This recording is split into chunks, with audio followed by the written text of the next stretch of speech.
Alhamdulillah, Masya Allah.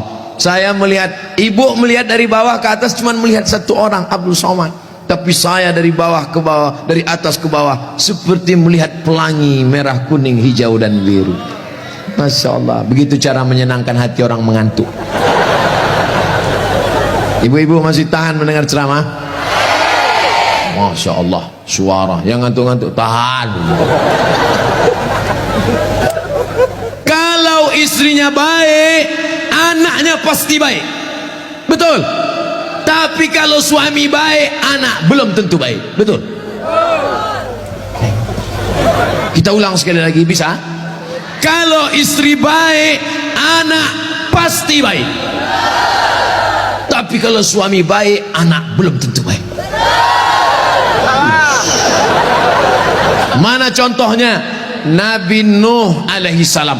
Nabi Nuh itu baik apa enggak baik? Baik, tapi anaknya anak durhaka, namanya Kan'an, gara-gara istrinya tidak baik. Makanya bapak, kalau istri bapak tidak baik, oh, inilah. Kalau dia tidak baik, belajar kepada ibu-ibu di kota Waringin Barat yang sudah baik, ajak kursus kemarin. Ini orang baik-baik semua nih. Suaminya tidak baik, namanya Azar, tapi anaknya justru jadi orang baik. Siapa anaknya? Ibrahim. Ibrahim itu bapaknya tidak baik, tapi emaknya perempuan yang baik. Akhirnya apa yang terjadi? Anaknya menjadi anak yang baik. Anak yang baik. Makanya ibu, kalau ada suami ibu yang agak-agak seperti Fir'aun, sabar-sabar. Pulang dari sini, bang, insya Allah aku tetap sabar bersamamu, bang, sampai kau ditenggelamkan di Laut Merah, bang. Karena kata Ustaz Somad tadi, insya Allah anakku akan menjadi baik. Suami ibu boleh jadi tak baik, boleh jadi dia perampok, boleh jadi pecandu narkoba, boleh jadi dia sakau, tapi ibu masih ada satu harapan. Anak yang ibu kandung, anak yang ibu didik, anak yang ibu berikan akhlakul karimah, dia yang akan menjadi pelindung penaung. Di tengah malam dia akan berdoa, Rabbighfirli wali walidayya warhamhuma kama rabbayani shaghira. Maka ibu jangan berputus asa. Kadang banyak ibu-ibu ini putus asa, pulang ke rumah suami selingkuh, mabuk, langsung pergi ke kamar mandi, minum teh botol, minum superpel, nggak mati. Seminggu setiap ngomong bubuih.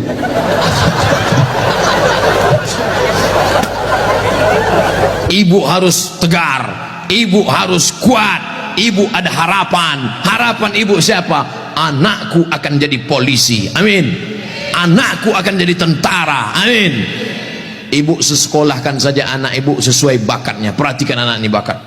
Anak saya suka main layang-layang, berarti jadi pilot helikopter. Anakku suka mandi hujan, angkatan laut. Anakku suka ngembus-ngembus semprit, dua kemungkinan, bisa jadi polisi razia, bisa jadi wasit sepak bola. Yang parkir jangan. Ibu jangan sebut tukang parkir, karena pada dasarnya kita semua ini adalah tukang kita ini semua tukang parkir. Tirulah iman tukang parkir. Mobil mewah harga 2 miliar. Mundur gitu kaki.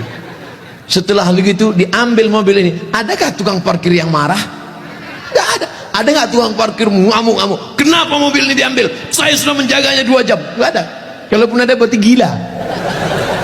Kita itu juga di dunia ini sama seperti iman tukang parkir. Mobil itu titipan, rumah itu titipan, anak itu titipan, kebun itu titipan. Kita hanya menjaganya di dunia, dan setelah itu kita akan mati. Ada yang punya kita? Tidak. Makanya bapak, berapa banyak bapak ketika istrinya meninggal, dia nggak ada nangis. Pas ditanya, bapak nggak nangis? Titipan Pak Ustaz. Ustadz ini ceramah nggak enak, pas giliran mati istri aja. Oke, sekarang kita balik. Berapa banyak ibu-ibu yang imannya sudah mantap, dia menganggap ini semua titipan, hilang tidak apa-apa, meninggal suaminya, dia tegar. Ibu nggak nangis, titipan. Tapi ada satu ibu menangis, papa, papa, jangan kau tinggalkan mama sendiri. Pas ditanya sama tetangga, ibu nangis kenapa? Warisan dikit. Tapi itu tidak ada di Kobar, jauh di sana, jauh di pinggiran-pinggiran Pangkalan Bun. Yang di sini semuanya baik-baik, betul? Ibu menerima mereka bukan karena hartanya, tapi karena mereka mampu membimbing ibu dan anak-anak mencari ridha Allah Subhanahu wa taala. Ibu yang malam ini datang menggendong anak, ibu yang malam ini datang menyusukan anak, insya Allah anak itu yang nanti akan menjadi pemimpin-pemimpin bangsa di masa ini. Makanya ibu sabar-sabar. Berapa kali ibu diusir dari majelis karena anaknya menangis, betul? Mau akad nikah, aku nikahkan engkau dengan anakku dengan mahar seperangkat alat sol.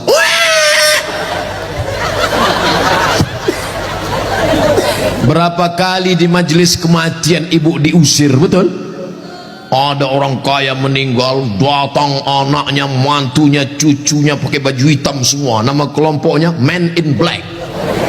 Sudah siap-siap mau menangis bersandiwara. 1, 2, 3. Rupanya anak ibu lebih kuat lagi nangisnya. Akhirnya tuan rumah marah, pergi pulang bawa anak. Berapa banyak ibu yang malu di depan orang banyak karena anaknya ingin naik mobil tetangga yang lebih mewah, lebih mahal. Tapi hari ini kesedihan ibu terbayar karena anak ibu adalah anak-anak yang soleh. Siapa yang lebih berbahagia, ibu apa bapak? Kan ibu bisa ngandung karena mereka kan. Sekarang saya tanya, siapa yang paling berbahagia, ibu atau bapak? Mereka tetap bertahan, pak.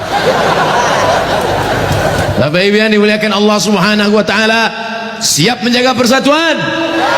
Jaga persatuan, karena negeri yang kita bangun dengan indah ini akan jadi hancur berkeping kalau tidak ada persatuan dan kesatuan, betul?